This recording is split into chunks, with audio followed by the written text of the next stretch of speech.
16,000 మంది మేము దొంగలని చెప్పట్లేదు. టీచర్ ఉద్యోగాలు పొందిన వాళ్ళందరూ నిజమైన నిజాయితీతో చదువుకున్నటువంటి టీచర్లతో పాటు దొంగలు కూడా దూరారు. దొంగ టీచర్లు కూడా వచ్చారు ఈ 16,000 మందిలో.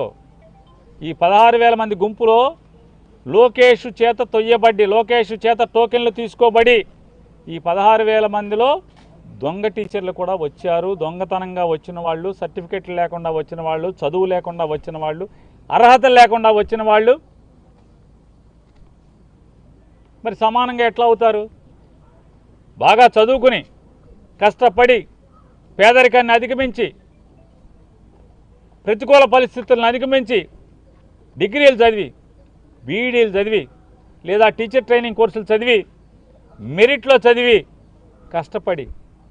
కష్టపడి ఎన్నో సంవత్సరాల తరబడి తరఫీదు పొంది నిరంతరం అన్నం తిన్నారో లేదో కానీ ఇదే పని మీద చదివి బాగా రాసి నిజాయితీగా టీచర్ ఉద్యోగాలు పొందిన వాళ్ళ గురించి వైఎస్ఆర్ కాంగ్రెస్ పార్టీకి ఎటువంటి చింత లేదు, ఎటువంటి బాధ లేదు.